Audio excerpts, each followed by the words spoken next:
Tell Me Your Story, New Paradigms for a New World. I'm Richard Dugan, your host, and I am very pleased that you have joined us.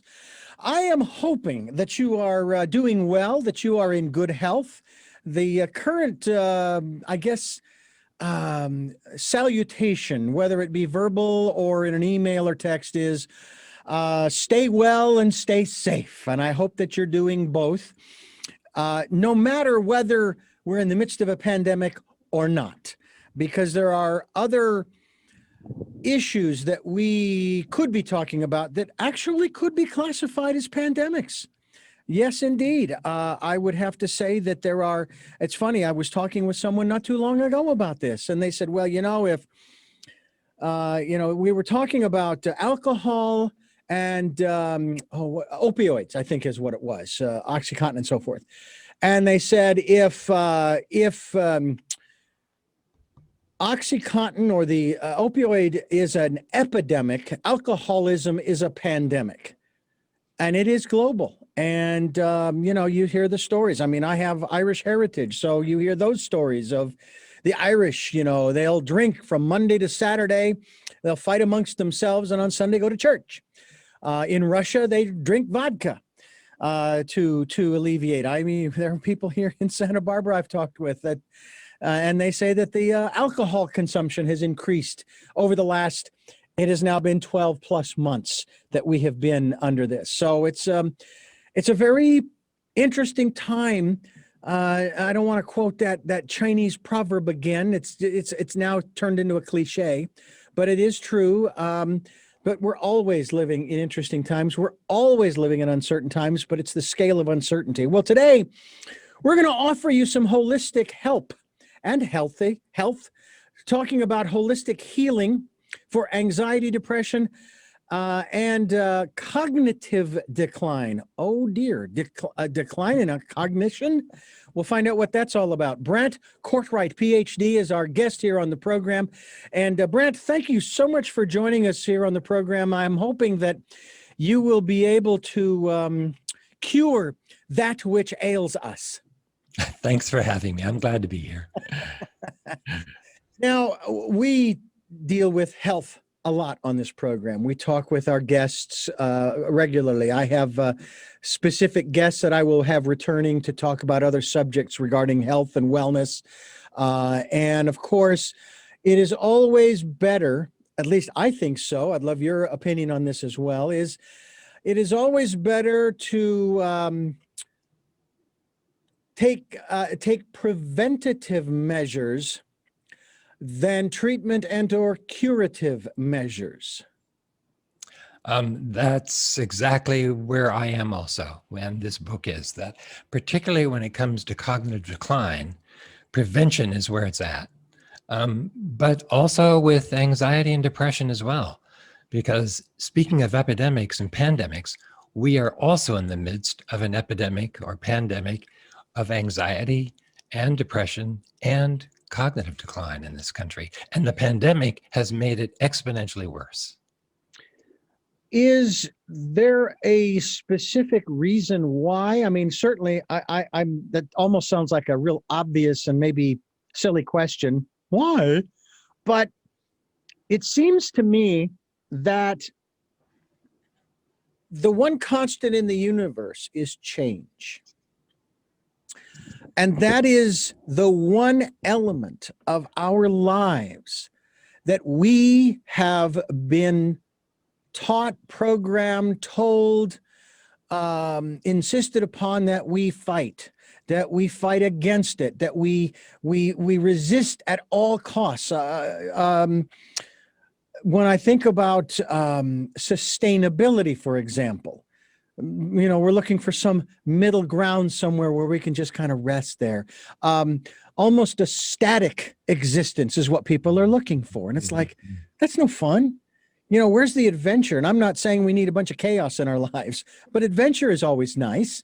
I mean, I'd love to take a trip again with my wife and our travel trailer, along with our big dog, Angus, like we did the month before the pandemic hit the United States. Sure. But I don't need chaos. I don't need drama.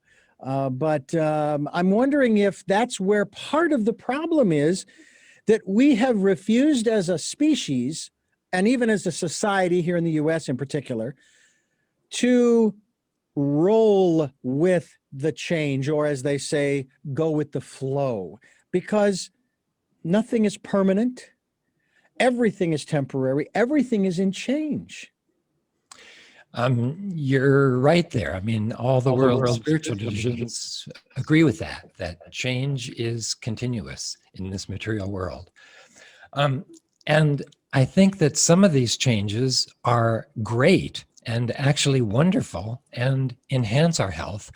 But there are also a lot of changes which are taking place which are destructive to health. For example, if you look at Wikipedia under neurotoxins, you'll find 200 pages of lists, about 30 neurotoxins on each page. So about 6,000 neurotoxins, each of which has its own Wikipedia page, which are now in the environment, which have never been in the environment before. Wow. It's a more neurotoxic environment than we've ever seen in the history of the world by far. So just getting through daily life, it's a minefield. It's a neurotoxic minefield out there. So the rates of anxiety, depression, and cognitive decline have gone up hugely in the last 50 years. So Alzheimer's is 5 times higher than it was in the 1960s. 1 in 4 American women between 25 and 45 is taking an antidepressant. This really focuses more on young people than anybody. Childhood rates of depression are 5 to 8 times what they were in the 1960s. Wait. Childhood rates of anxiety are 8 times what they were in the 1960s. Is that because kids aren't allowed to be kids anymore? Because they're faced with adult issues and challenges and concerns because they don't feel safe, not just at school, but pretty much everywhere.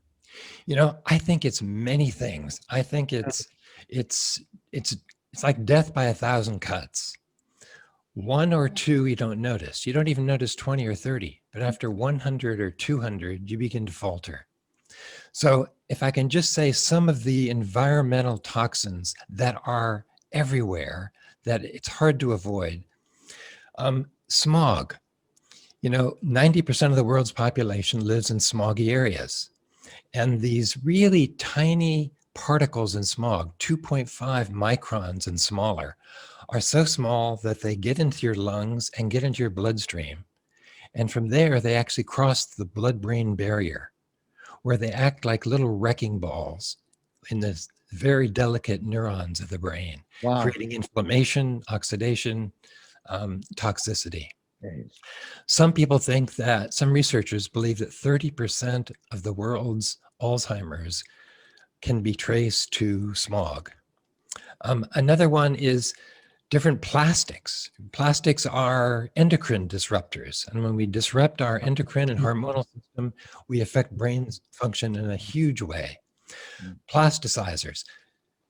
90% of the population of the United States has more than 5 plasticizers in their bloodstream. Pesticides. Glyphosate is the most used pesticide in the world. 300 million pounds of it in the United States every year. More used in Brazil, India, China. And glyphosate is an antibiotic. So it begins to kill the microbiome, which we know is a disaster when that happens. But also it opens up the tight junctions of the intestines. So the tight junctions of the intestines are what keeps out the bad stuff and lets in the good stuff. When those open up, they let in all sorts of toxins into the body. That creates inflammation, and we know that chronic inflammation is behind most of the major chronic diseases, from cancers to heart disease to Alzheimer's, on and on.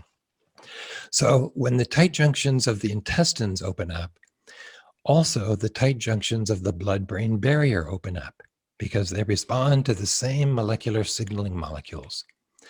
So that means that when those open up, we let in the floodgates of toxins into the brain as well. So we get leaky gut and we get leaky brain.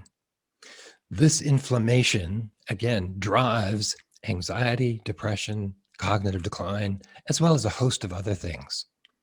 So UCSF here in San Francisco did a study a few years ago, and they found out that 93% of Americans have measurable levels of glyphosate in their bodies. So in the Midwest, it's used so much, and in the South, it's used so much that it's in the dust. It's in the rain.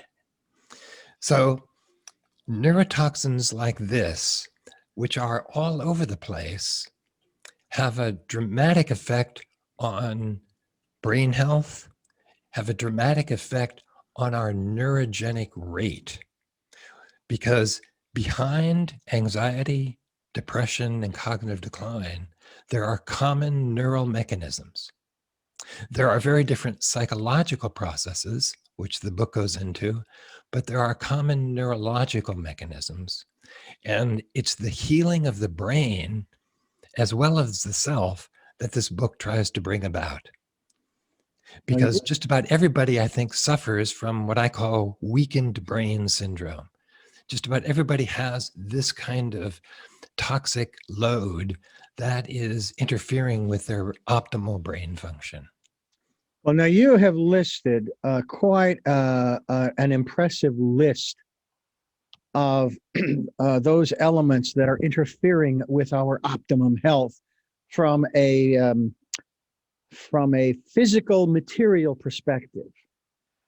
But there seems to be, and this is just my perspective, and obviously this is a conversation. I absolutely want your input on this. That's why we have you here. There is a greater toxin than any of those you have listed that is more destructive to human existence than anything we could manufacture in a laboratory or factory. And that, in my perspective, my observation, is the negativity, the hatred, the bitterness, the anger, even to the lesser degree, the frustration that is heaped on us from almost every quarter, whether it be social media, regular information outlets, individuals in our lives. It seems to me that negativity is even more destructive because it literally, and this, I make this observation, okay, and I share this with you. I actually do expect that the former president of the United States is going to suffer a major health crisis that might, and I don't wish this on him, please understand, that might take his life, because you cannot put out the kind of negativity and harshness that he has been putting out specifically over the last 5.5 years and expect to live a healthy life. Your observations, not specifically on the former president, but on this unseen, invisible toxin. I couldn't agree more. This book is a holistic approach to brain health and psychological health, meaning we exist at different levels: physically, emotionally, mentally, spiritually. And we experience all of these through the brain, through the self. So there are physical neurotoxins, and I've described just a few of them. Mm-hmm. There are very powerful emotional neurotoxins as well.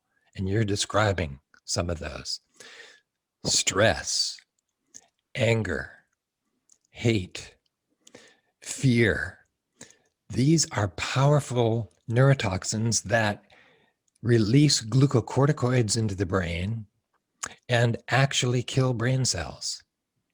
Chronic stress, you turn on the news and your adrenaline spikes. Mm-hmm. It is a constant barrage of scary, scary stuff that's happening out there that is not good for our emotional health or our brain health. There are also mental neurotoxins, shoulds. There are spiritual neurotoxins as well. So you're right. Neurotoxins exist on many different levels. Physically is one of them. So we are psychophysical beings, right? We exist as a psychological, a psychospiritual beings, as well as physical beings. So brain health is part of this, but psychological health is also part of this. And so it's important to work at the psychological level as well as the physical level. So I'm completely with you on this. And bear in mind, folks, when I share my observations, I am no expert. That's why we have people like Dr. Courtright on the program to talk with us about his book, Holistic Healing for Anxiety, Depression, and Cognitive Decline. And of course, you don't have enough room on the cover of your book to list all of the issues that we want to talk about, but those are the three main ones because they do affect us in huge ways. The other aspect you mentioned earlier, and I have heard this over and over and over again, and it was interesting. I was hearing it especially during the period of time in the last, and again, it'll be in the last 15 years, where I was suffering from a lot of joint pain and so forth. And maybe the doctor might have diagnosed it as some form of arthritis, which I poo-pooed. I said, no. You can call it whatever you want. What it was that you alluded to, which we need to talk about here too. You said inflammation. Now, a lot of people, they don't think about it from the three-dimensional perspective. It's like if I were to smash my thumb with a hammer, the thumb is going to swell up and it's going to get big. It's going to inflame, right? Mm-hmm. But it doesn't just inflame on the outside. It inflames on the inside. And so when you have that happen in your body, not only are you seeing the outward manifestations, but the inside, the various elements, nerves and blood vessels and all of the other things, they're getting compressed. And so that's causing damage as well. Inflammation, it has been said by some of my guests, Doctor, that's really what is considered to be the sort of the core issue, that if we could just resolve that, and again, in an holistic manner, we would probably alleviate maybe 95% of what ails us. Yeah, I think that's right. And what many people don't realize is that a lot of psychological issues also are the result of inflammation, an inflamed brain, and also create inflammation. So your example of the thumb is a good one because we need a certain amount of inflammatory possibility, right? To be able to heal a wound or to heal from a cold or an illness requires an inflammatory response, an acute inflammatory response. So that's healthy. But the inflammation that you're talking about is chronic inflammation, where the inflammation doesn't die down after the wound is healed. Mm-hmm. And it's that chews up the inside of our blood vessels, that degrades the brain. Depression is, for most people, an inflammatory process, as well as a psychological process. Anxiety, for most people, is an inflammatory process, as well as a psychological process. And cognitive decline, there is probably nothing that is greater in no other causes that are more important than inflammation, brain inflammation, for cognitive decline, leading to Alzheimer's or some other kind of dementia. No, that's absolutely right. And so the diet that I talk about in the book has 4 different pillars. The healthy brain diet has 4 pillars, and I call them neurogenic, ketogenic, anti-inflammatory, and gut-friendly. And the anti-inflammatory piece is enormously important because the standard American diet is a recipe for inflammation, It's a recipe for anxiety, depression, and cognitive decline. You couldn't eat better to produce those things, right? High sugar, high bad fat, low fiber, processed foods. You couldn't come up with a diet that's worse for the brain, worse for your mental health, as well as your physical health, right? The obesity epidemic, and this inflammatory epidemic, really. So we want to be able to eat foods that are anti-inflammatory and avoid foods that are pro-inflammatory, meaning we need to avoid things like vegetable oils that have high amounts of linoleic acid, which is an omega-6. So, there's an omega-3, omega-6 balance in the body. We evolved to have like a 1-to-1 or maybe a 1-to-2 omega-3 to omega-6 balance. Omega-3s are anti-inflammatory. Omega-6s are pro-inflammatory. We need about 1-to-1 or 1-to-2. The standard American diet is 1-to-20, sometimes even 1-to-30. That is a powerfully inflammatory diet. You can't feel good for very long on a diet like that. You're going to start feeling bad after a while. So we need to switch to a diet that has many different kinds of anti-inflammatory nutrients in it and start leaving out some of the things like vegetable oils. Cooking in vegetable oils, nobody should do that.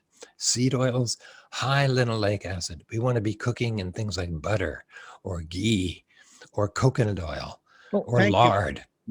Thank you for the coconut oil. Yes. By the way, just a little heads up, folks. If you are going to cook with coconut oil, you know how sometimes you'll put the oil in the pan, to let it heat up. Coconut oil will actually ignite into flames at a lower temperature than your regular oil. So be careful. We had this happen to us where we had the pan right where we normally do, put the coconut oil in there, and we had put the lid on it, put the fire out. But let me tell you, you got to be careful. I have to share this. It's been almost a year, and I'm going to give you the dates.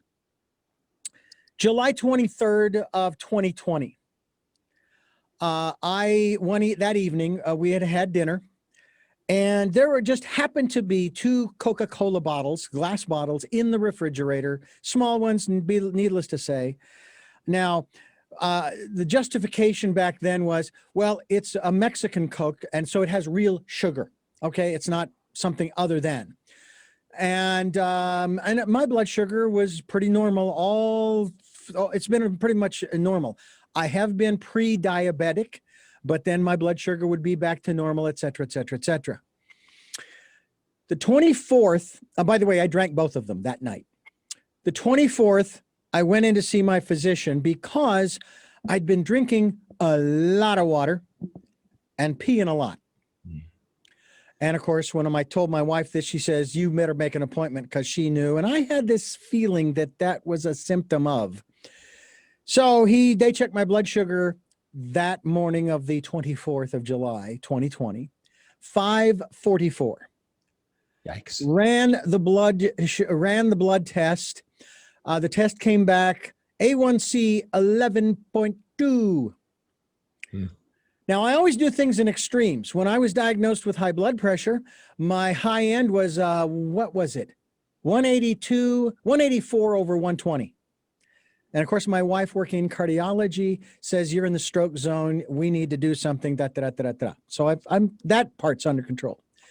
So anyway, the doc is telling me there in July, this is going to be a long journey, Richard. After about a half hour of getting through the shock of being diagnosed, I said, no, it's not. This type 2 diabetes is going to be temporary.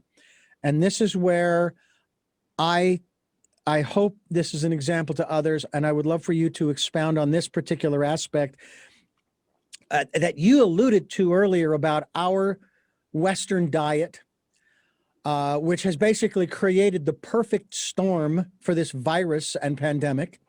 People are dying of what they're calling underlying causes. Well, gee, if we'd taken better care of ourselves, there would be no underlying causes, and most of those people probably would have survived. Anyway, I got the meter, I got the little, all of the accoutrement, and I began testing my blood sugar. And I made the commitment that day, not only to my doctor, but also to my wife. And my doc says, "What's your goal, Richard?" And apparently some people say, "Well, it's to get it down to 200. It's to, get it down to here." I said, "No." I said, "My goal is to get my blood sugar back to normal, where all of my other blood sugar results for the last 8-9 years were normal. 100, 110, A1C of 5.7. Before the middle of September, my blood sugar was back to 100 to 110. Less than 2 months.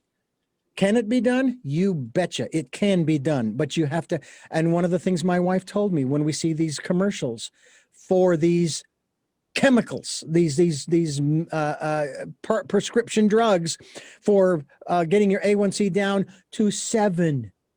I'm going, 7? What? I did it in less than 2 months. She says the problem is most of the people who are taking these drugs don't have the willpower to change and modify their diets. All we did, we went back to the diet we were on before the pandemic started, because when the pandemic started, what did everybody do, Doc? They went to comfort foods.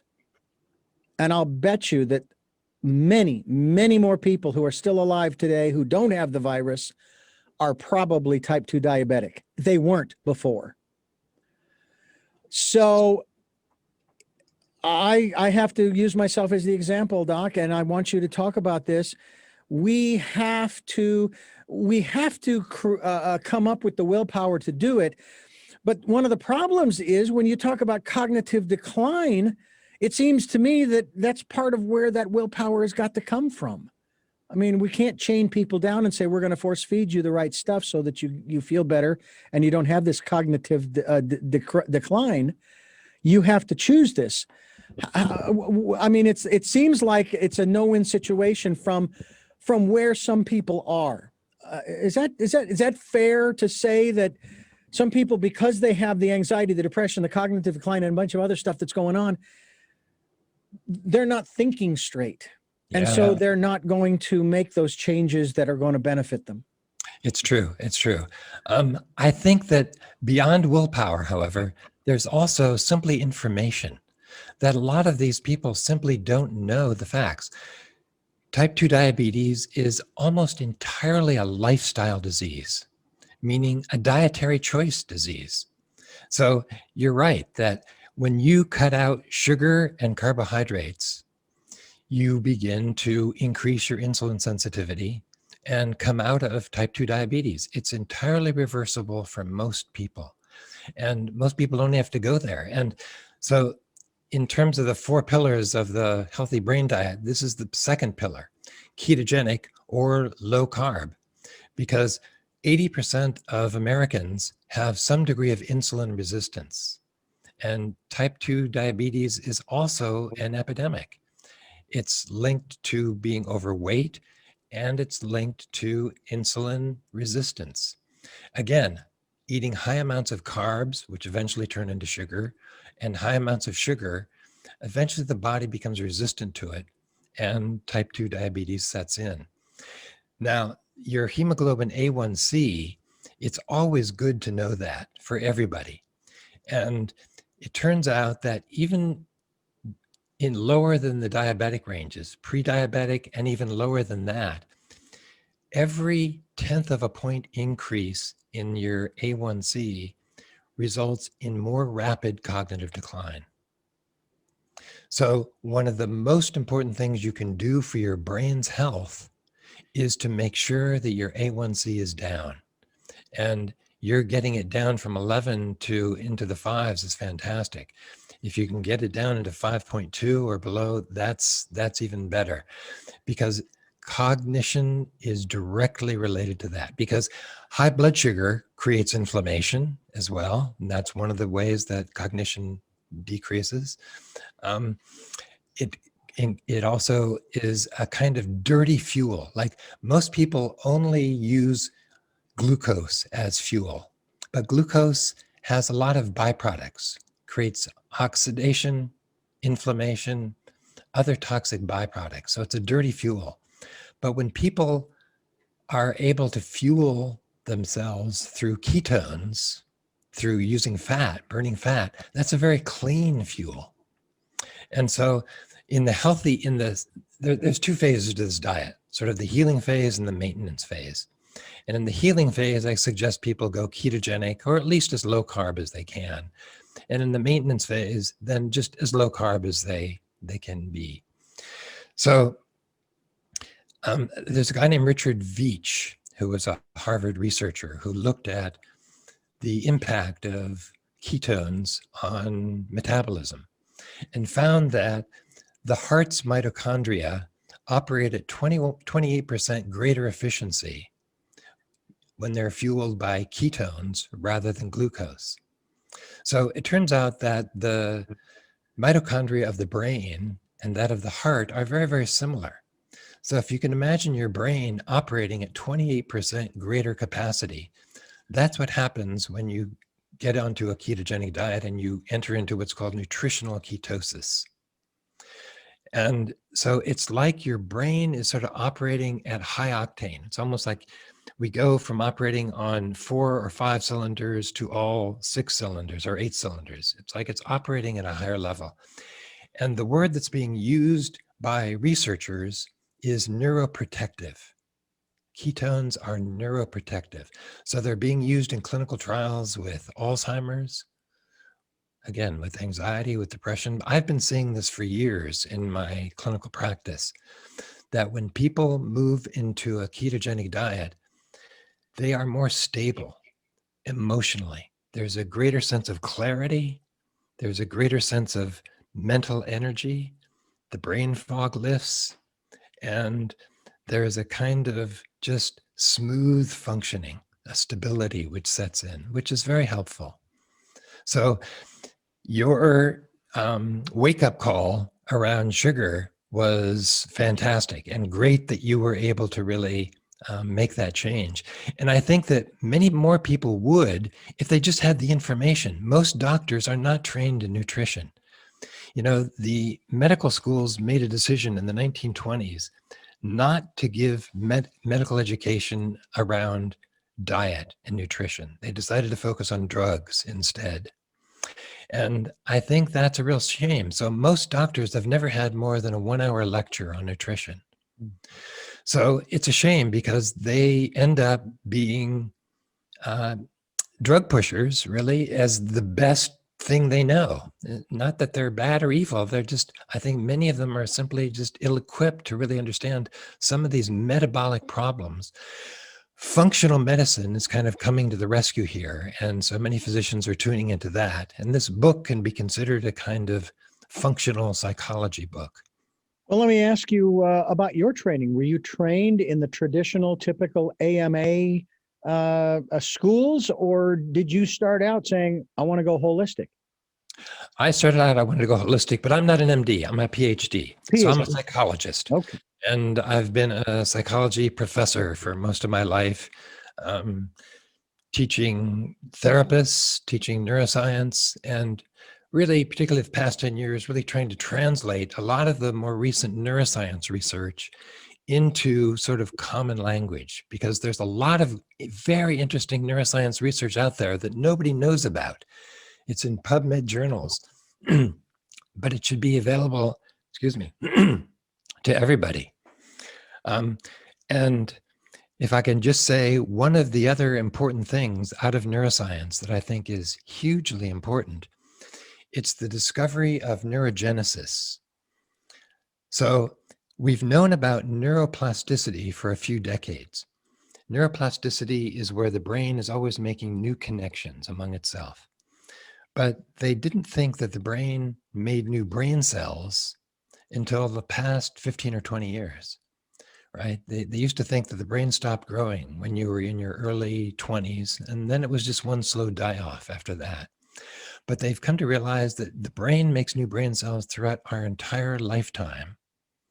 So they didn't know the significance of this at first, but now they've come to realize that our emotional state and our cognitive state is determined by our neurogenic rate.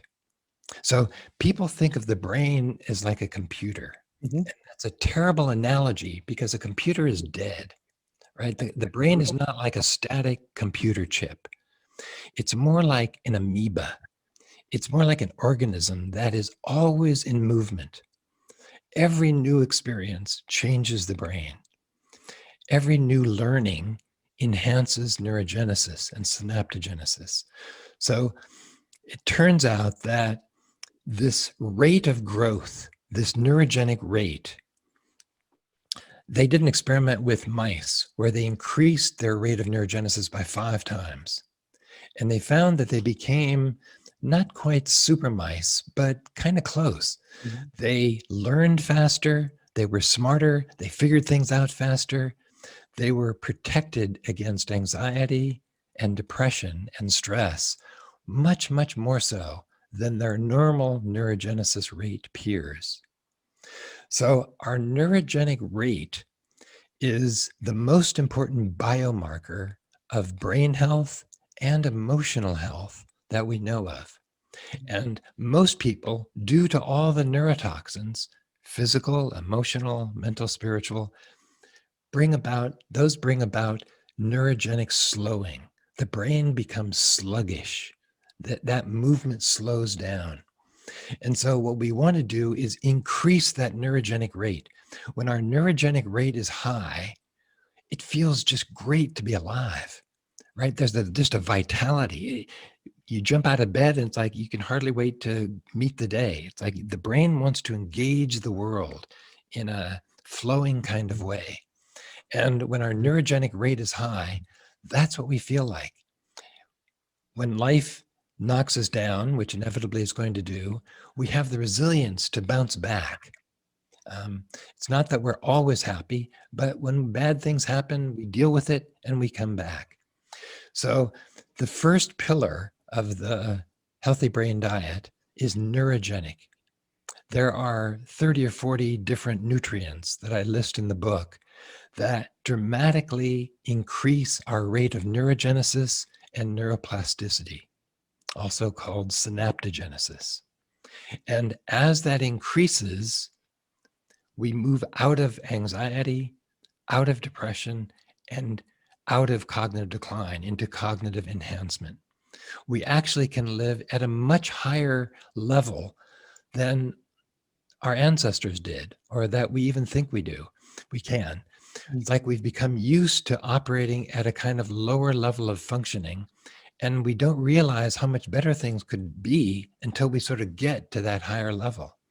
And so the book, although it's about healing anxiety, depression, and cognitive decline, it's really about peak brain function. It's really operating at a higher level of health.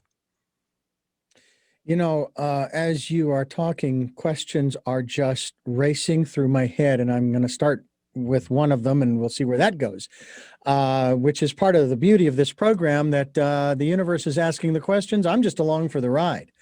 But fortunately, I have a very creative and inquisitive, curious mind. We have one of the greatest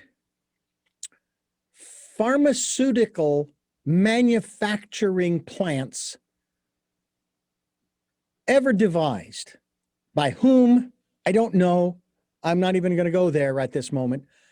But the bottom line is, we create so many different chemicals in our bodies that the pharmaceutical industry would just be in awe, and probably is to some degree, and which is the reason why the more off balance that we are, the more malnourished, if you will, that we are, the more inflamed we are, the more diseased we are, anxious, depressed, etc., the better they like it. So it is incumbent upon us to consume, to ingest, I should say, not consume, but to ingest into our bodies those foods and liquids that will help the chemists within our pharmacy to create the various drugs, okay, or medicines or what have you, that we will be using over the course of time. When it comes to that aspect of our biology and our physiology, Doc, what are some of the better foods, not the best, not the superfoods necessarily, but just, and you've alluded to those we need to stay away from, but what about some of those that would really help the pharmacy to create those chemicals, those medicines, those ingredients that would help us live a better life and in turn repair some of the damage that has been done over the years? Because as you started talking about cell regeneration, I always found it funny that they told me every 7 years the body is brand new, because over the course of 7 years we generate a whole new set of cells. And then to say that, except for the brain, and that just doesn't make any sense from a scientific standpoint. It's like, what are you throwing the logic out when you think about the brain? How is it, it doesn't make any sense. And then, of course, I remember hearing, of course, as a kid growing up, alcohol. Don't drink a lot of alcohol because you'll kill brain cells. Well, maybe that's true, but they will be replaced, as you have already alluded to. But let's talk about the chemical factory of the human body and supporting it and sustaining it. What are some of the ways you have discovered to do that from a holistic standpoint? That is the $1 million question. You've hit on the $1 million question. That's great. That's great. That is sort of what the thrust of this book is about. So there are a number of things which are fantastic to do for the brain. Probably the single most important thing anybody can do is omega-3 fatty acids, fish oil. Most people need 3 or 4 grams of that a day. So your brain is made up of about 60% fat. And of that, a third to a half of it is DHA. DHA is one of the 3 omega-3 fatty acids, right? There's ALA, which isn't very important, EPA, which is a good anti-inflammatory, and DHA, which makes up much of the brain. They did an experiment with monkeys where they raised a group of monkeys on a low omega-3 diet and another group on a high omega-3 diet. And then they looked at their brains. And the low omega-3 diet monkeys had very simple, undifferentiated brains. But the high omega-3 diet monkeys had very complex, richly differentiated brains, almost like humans. It is the fundamental building block of the brain. And if we want to build a new brain, we need to use high quality material. So most people need 3 to 4 grams of high quality omega-3, meaning molecularly distilled, so it doesn't have mercury in it, which is a powerful neurotoxin. Green tea extract, very powerful for stimulating neurogenesis and synaptogenesis. We want the equivalent of probably 10 to 15 cups of green tea a day, but we don't want that much caffeine.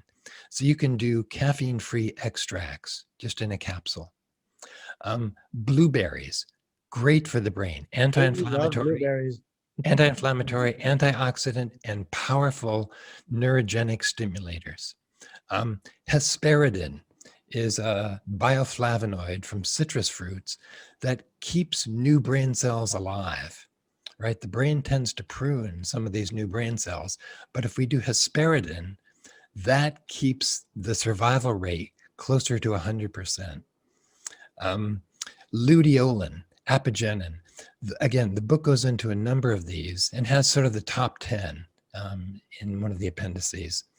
So these things strongly enhance the body's capacity to make and repair the brain. And pharmaceutical companies are taking these same compounds and trying to tweak them a little teeny bit so they can patent them and make drugs out of them. What if Mother Nature is already, as you've alluded to, the best pharmacist around, the best pharmacologist around, and has already given us what we need naturally? I think in many ways it has, because there are things which not only increase the neurogenic rate, but there are certain nutrients also that help with anxiety, some that help with depression, and some that also help with cognitive decline. One other piece to this is the microbiome. In talking about these four pillars of neurogenic, ketogenic, anti-inflammatory, gut-friendly is the fourth. So they've done experiments where they've taken mice who were genetically bred to be anxious, and they've taken another group of mice that were genetically bred to be fearless explorers. And they took the microbiome from each and they exchanged them. And when the fearless mice got the anxious mice's microbiome, they became anxious. And when the high anxiety mice were given the microbiome of the fearless mice, they became fearless. So the microbiome trumps genetics, or rather, the microbiome switches those epigenetic signals that turn on anxiety or reduce anxiety. The same is true of depression. There are a couple of probiotics out there which have shown to decrease depression scores by 50%. Same with cognition. There are certain probiotics out there which have been shown to increase cognition as well. So the state of our gut health also has a massive influence on our brain health. 90% of our neurotransmitters are produced in the gut by the microbiome. A lot of that doesn't make it to the brain, but some of it does. And the vagus nerve has a big influence on how we feel as well. So, which is in the gut, throughout the body, but particularly in the gut. So enhancing our gut health is really important, and increasing the microbial diversity we have there. We've got like 40 trillion bacteria in our microbiome, about as many cells as we have in our body. And of that, in indigenous cultures, they have about 20,000 different strains of bacteria. Well, in the West, because of antibiotics, because of conventional meat, where they were given lots of antibiotics, because of glyphosate foods, most people in the West have 10,000 strains, sometimes as low as 1,000 strains, which is terrible for the immune system because, again, 80% of our immune system is in the gut, in the microbiome. So we want to increase microbial diversity. We want to increase the integrity of the tight junctions. And we want to have an atmosphere. We want to be able to take in foods that support our gut health. So increasing fiber, for example, simply adding a lot of fiber to your diet will increase microbial diversity, increase the number of strains you get. Being in nature and just breathing, you take in hundreds of strains of bacteria.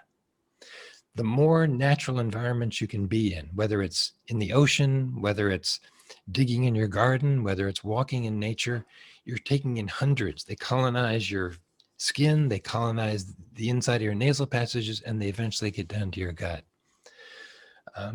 Again, the book goes into a number of different strategies for this. And the book is entitled Holistic Healing for Anxiety, Depression, and Cognitive Decline. Brant Courtright, PhD, is my guest. His website is Brent Courtright. That's BrantCourtright.com. We encourage you to go there. We will be linked to your website too, Doctor, for people to continue their evolutionary process to better health and wellness. What I have found so fascinating about these conversations about health and well-being is that without focusing on our better health and well-being, it's maybe not virtually impossible. Pardon me for using that word, virtual, but it's virtually impossible for one to focus on one's life's purpose, to focus on those things that are important to us, to dream of things that we would like in our lives. And I'm not talking about cars and homes and things of this nature. I'm talking about relationships with nature, with other individuals, group or individual. It's just, you just can't do it, because if you, as the old saying goes, if you have your health, you have everything.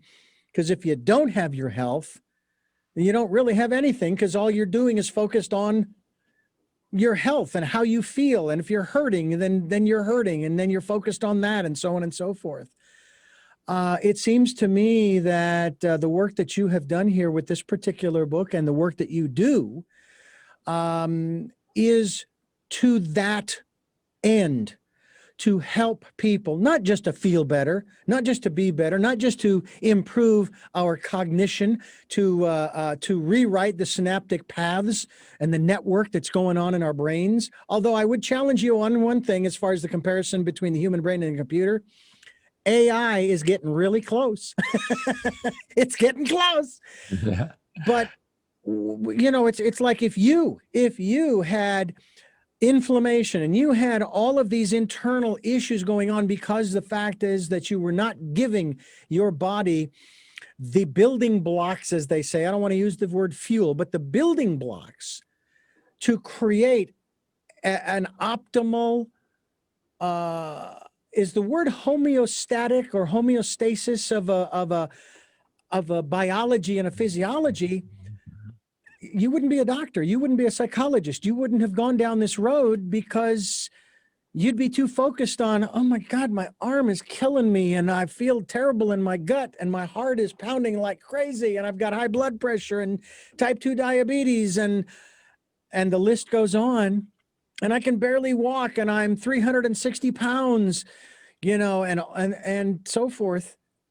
And that's really what you're talking about here, is for people to thrive, because when they're not in the good health, they're just surviving. Yeah, that's right. That's right. And there's so much static then that produces, it is hard to focus on the important things in life. And so I think of this as, we need to work on the physical level to build up our brain as healthy as possible. But we also need to work psychologically as well. And so there are different psychological processes that are good to explore when it comes to anxiety, very different ones around depression, very different ones around cognitive decline and using our brain. And part of this then is the spiritual level of finding meaning, right? It's like having a meaningful life also is part of optimal brain health.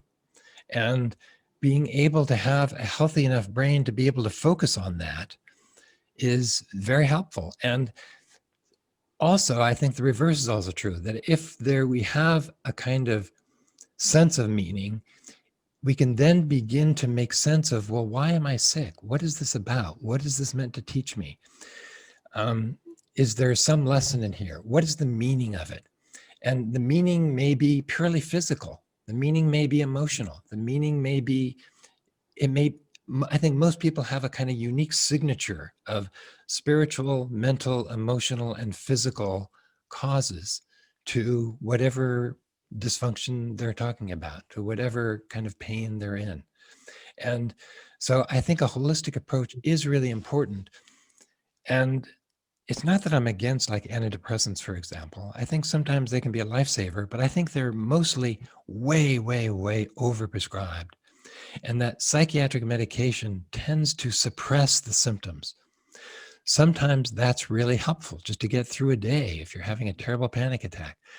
But the problem is that the pharmaceutical, industrial, medical complex tends to operate on a subscription model and tends to see these things as biological illnesses requiring medication for the rest of your life.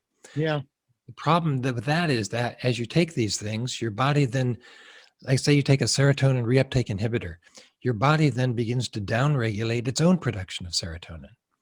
And as it turns out, there really is no serotonin deficiency, right? We've all been told that depression is a result of this serotonin deficiency. There is none. Test after test, research after research has shown that most people who are depressed have very normal levels of serotonin. Some studies have shown they actually have higher than normal levels of serotonin. A few have also shown lower, but mostly they tend to show normal levels of serotonin. When you take an SSRI, what that does is that is one way of increasing neurogenesis and synaptogenesis. And it's that brings a person out of depression. Similar with anxiety. We need to increase the person's neurogenic rate. We need to get the person up to neurogenic speed so that the brain is growing, it's living, it's moving forward. And that allows just an aliveness to life. Yeah. And I'm going to do a little bit comparison between the past and the present. As you were just talking of this, the thing flashed in my mind that, granted, it was men who did this, but the men who drafted and created the documents under which this country was founded, the Declaration of Independence, the preamble to the Constitution, the Constitution of the United States, the Bill of Rights, the first 10 amendments. I will bet you that if you could have gone back in those days and run tests to see what their metabolism was like, what their physiological makeup was, I will bet you they were, shall we say, they were at a premium of health. And ever since then, as we have, I find it hard to use the word evolved, because evolve implies moving and growing and expanding forward. But as we have done that, we've actually begun to decline, which is one of the reasons, I think, and I'd love your thoughts on this, that we are now in the situation that we're in, that because the people who are now have been in charge for the last 10, 15, 20, even 25 years, maybe more, have been subject to the kinds of diets that we have here in the West specifically. They don't have the capacity, they don't have the thought process, they don't have the logic and the reasoning abilities to solve the problems that you and I know are certainly solvable, but we don't have the power, the control. No one's listening to us in one sense. Yeah. Is that a fair observation and assessment? Yeah, no, I think that's right. I think Dickens was right when he said it was the best of times, it was the worst of times. In some ways, it's never been worse for the brain. It's never been a more neurotoxic environment. On the other hand, we now know more about the brain than we've ever known before. And so we can take it to a higher level than ever before. So back when they were writing the Constitution, they weren't eating a lot of sugar. They were eating good fats. They were eating what we think of as a pretty good diet. Very different than the standard American diet, however. Now we can take that and actually take it even to a higher level so that we can increase the neurogenic rate beyond what it was even of our ancestors. And so I think we now have the possibility for a level of health that is beyond what we've ever seen in human evolution, at the same time as the general level of health is lower than it's ever been at any time. You know, when we talk about health and well-being and the foods to eat and so forth, and then we start talking, and the word always comes up. I've actually detested this word when talking about growing food, because it implies that there is something so unique and different. And I say, look, you can slap a label on anything, call it whatever you want, and it could still be bad for you. And that word is organic. Now, in the days of our founding fathers, they didn't use organic farming. They just farmed because they didn't have pesticides. They didn't have those chemicals. It was just farming. I'm hoping one day we can get back to just calling it farming, growing, gardening, not organic gardening. We're just gardening. Just so as well as getting back to a good health and well-being and so forth. And I'm kind of with you. Now, I myself, and my doctor does not listen to this program, I'm pretty sure, but I don't care if he knows this or not. I'm going to tell him anyway. I was put on, of course, the traditional diabetic pill called metformin. And he says, I want you to take 2 every day. And I did for a little while. And I thought, you know what? I'm going to play with this a little bit. And I'm going to say, I'm going to take 1 because I'm changing my diet. I'm changing how I'm doing. And I did. And of course, my blood sugar stayed down. So now I'm waiting for my appointment. This is as of our conversation, that I am going to, hopefully he'll say, okay, you can stop taking it. Because I even asked him at the front end of the whole thing, I said, so how long are you going to have me on this? So, well, this is a long journey, Richard. And that didn't answer my question. And I just got a refill on the prescription of 180 tablets.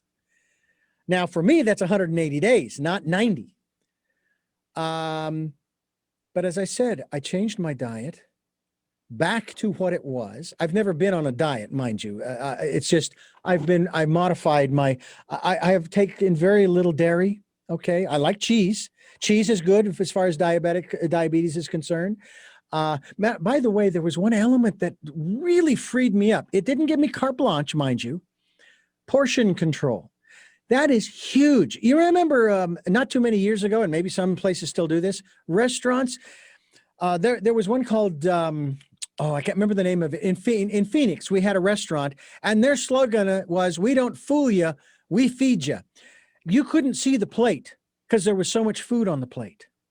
And the smorgasbord restaurants, I'm glad most of them, if not all of them, have been shut down during the pandemic. We don't need that. We're eating not just the wrong things, we're eating too much, even of the right things. So when I heard about portion control, and it took me a little while to, shift back, because I love mashed potatoes, I love baked potatoes, and that kind of thing, which I know are not good for inflammation. I get that. I love tomatoes, but my wife said, it's not the tomato, it's the seeds. If we scrape the seeds out, you're good to go. I thought, okay, great. Because she's been doing research on this too. And so a portion control freed me up to pretty much eat whatever I wanted, with a few exceptions. She got me one of these tubes with these little, almost like sweet tart little tablets that if I ever felt like I needed a sugar boost, this is what it was for a person who had low blood sugar at that particular moment. I can have ice cream, small portions. I could have a candy bar, maybe a Reese's peanut butter cup once every week or 2 or something like that. I have not, as of our conversation, Doc, I haven't had a soda, a soft drink, one of the name brands, since the 23rd of July, 2020. Now, I've replaced that with the flavored sparkling or not mineral, the sparkling waters, because I like the fizz. But these don't have calories, they don't have carbs, and they don't have sugar. Yeah. But there's something people need to be aware of with these. You need to check the ingredients, because one of them that I did buy, and I went through this back in 1983 when aspartame Equal was on the market and coming out. Some of these, they will have sucrose or some other sugar substitute, but some of them will have aspartame. And the one thing I did learn about aspartame, and you can correct me if I'm wrong, according to one biologist that I had on the program, it turns to formaldehyde. To which I asked a mortician on another program that I did, so how's business these days? He says, what's changed? He says, well, we're using less embalming fluid because people are embalming themselves while alive with products containing Equal or aspartame, not to mention pregnant women who consume aspartame in diet sodas and so forth. There's this condition, if I'm not correct, called, phenylketonuria. I think that's how it's pronounced. And when you were talking about ketones, that word kept bouncing in my head. I was trying to pronounce it right because it's phenylketonuria. I don't think that's the same thing, but needless to say, I even asked the gal, the nutritional gal that was there at the radio station when I was interviewing her back in '83. She was, of course, a spokesperson. I says, now, so all of the tests have been done and this is found to be perfectly safe. Yes, it is. So she gives us, back then they used to give you sample stuff, right? So she gave me this box full of stuff that had equal in it. I took it home to my first wife and I. My first wife became very nauseous over the course of several weeks. I was in mood swings that I'd never been in before. So I got off of it. And then I said, okay, I want to make sure that's what it was. So I went back on, same thing happened. So I stay away from anything that has aspartame in it. Yeah. And again, that's another one of those toxins that you've talked about that we, they talk about how we've given away our privacy, especially on social media or when we're getting an app online and they tell you, here's the terms and conditions. Do you agree? And have you ever read those? I haven't. I just click, okay, I accept. And we freely and willingly give away our rights without even thinking about it. And we're doing the same thing with the foods that we eat. We're giving away our health, aren't we? Yeah, that's right. If people simply switch to eating organically, they will eliminate 80% of the poisons and pesticides in their environment. Absolutely. It's the best thing they can do for their health. It may be a little more expensive, but you save it in the long run. Oh, absolutely. By the way, folks, this is the book, Holistic Healing for Anxiety, Depression, and Cognitive Decline. My guest has been Dr. Brent Courtright, PhD. He is not a medical doctor. He is a psychologist, correct? That's right. And we encourage you to go to his website, which is brantcourtright.com, BRANTCORTRIGHT.com. We'll be linked to his website as well, so you can find out more, maybe even order a copy of his book. I always like to ask this of my guests who've written books. Not everybody does, but is this yet available in Audible, or will it be? Not yet. It's only ebook and paperback at this point. Well, I know a lot of folks would love to pick up a copy, especially the hard copy, paperback, if you will, because it's kind of nice to hold in your hands and reference it and so forth. You don't have to grab your phone. You can stay away from. And by the way, speaking of social media that I referred to earlier, I'm hearing reports that people by the millions are dropping off of many of the social media platforms, by the millions. And it's like, some people probably thought Facebook, for example, which is one of them that people are dropping off of, was going to be around forever. Everything is temporary. Your health is temporary. Your life is temporary. And so are the conditions under which we do live and breathe and play and work and relate to one another. All of this is temporary. So let's make the best of it. I think that's really the message here from our guest here, Dr. Courtright. Dr. Courtright, I want to thank you, first of all, for joining us here on the program. I can't tell you how much I've enjoyed this. You have, you ought to be a physician with the knowledge that you have. My wife ought to be a cardiologist after nearly 50 years as an MA and a tech and all this kind of stuff. She probably knows more than some of those cardiologists up on the third floor. You really, I don't know, you could take the exam and pass it. I really think so. Well, thank you for having me on your show. This has been a real pleasure talking with you. I appreciate just your enthusiasm about health as well. I am just completely aligned with this idea of that we need to go more and more naturally and not go the pharmaceutical route. Sometimes that's necessary. Sure. But it's way overdone, it seems like. And we don't want symptom suppression. We want real healing of the brain and the self. Yeah. I will throw in one little caveat as far as cell regeneration that I've been frustrated about. I have glaucoma in my left eye. I have no vision in my left eye. I had very little vision when I was a child anyway, 2400. And the thing that has perplexed me is that if I cut my finger or if I cut my hand, a scratch, what have you, within the course of maybe 2-3 weeks, because I'm older now, it will heal. There probably won't be a scar, and I would never know that I had done that. Mm-hmm. So the cells regenerated to a quote unquote normal condition. But my eye regenerates those cells too, but not to a normal condition. Mm.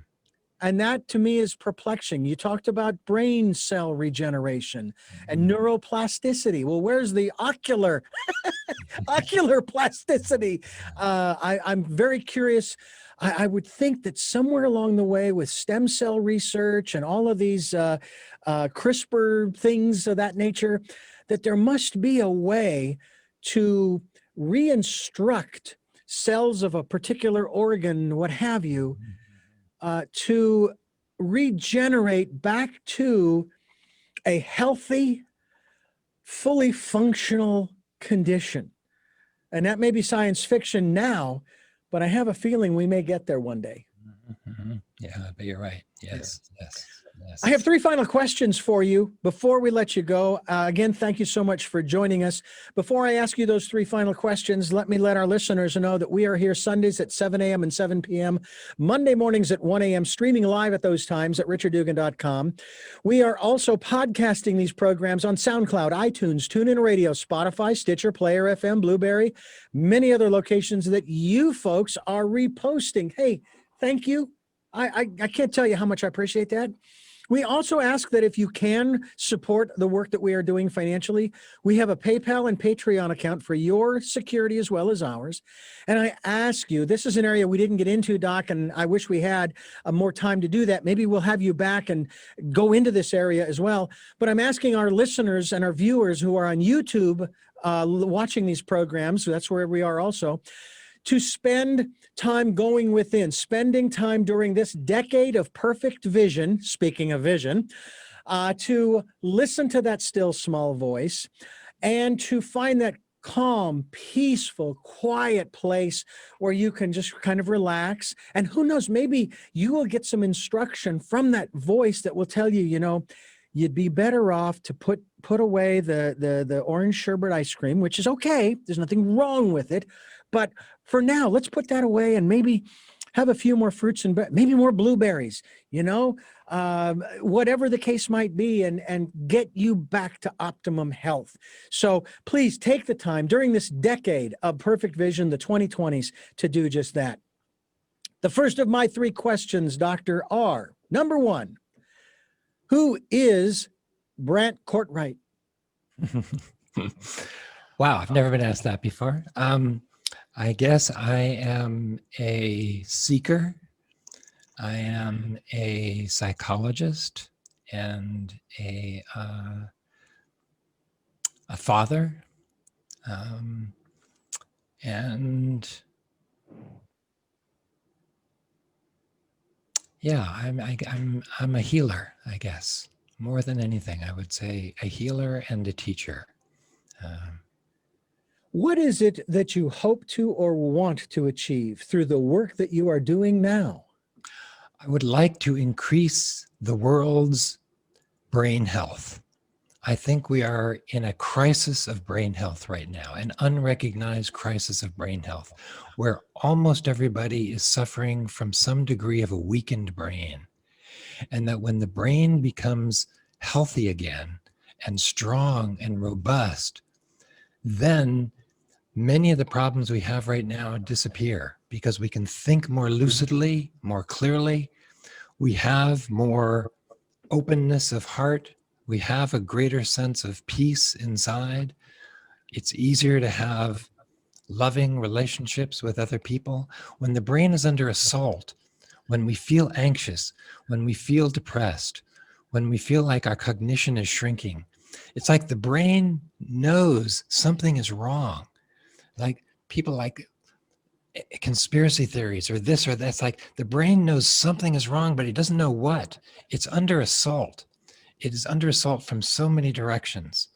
And that creates this sense of crisis, this sense of something is terribly wrong. I don't know what it is. And so I'll latch onto this or I'll latch onto that. Whereas when the brain is healthy, when it is robust, when it is really moving and growing, life is a joyous adventure. And we want to simply engage and participate with it. And that, if I can contribute to that in some way, that would be my ideal. And my final question, which may have already been answered, is what is your life's purpose? Boy.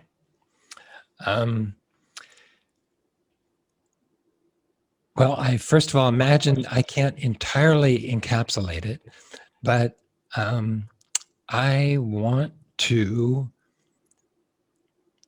tune into, understand, know, become my deepest soul, my deepest self. I want to actualize my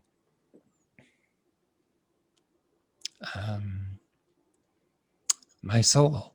And my way of doing that in the world is an expression of my soul's purpose, but there is a deeper inner aspiration for the divine, for all things divine.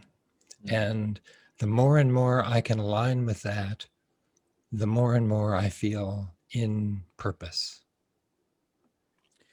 Well, Dr. Brant Courtright, again, I thank you so much for giving us so much time here on the program. And when you made reference to being a dad, just based upon this short conversation of over an hour, I would have to say that your kids are pretty fortunate that just from your demeanor as we've conversed here and your concern for well-being, they must be turning out pretty awesome. They are pretty awesome, but thank you for that. And I thank you for listening to Tell Me Your Story, New Paradigms for a New World. We are giving you choices and knowledge of those choices to help make your dreams come true. Until our next broadcast, podcast, videocast, love to lol.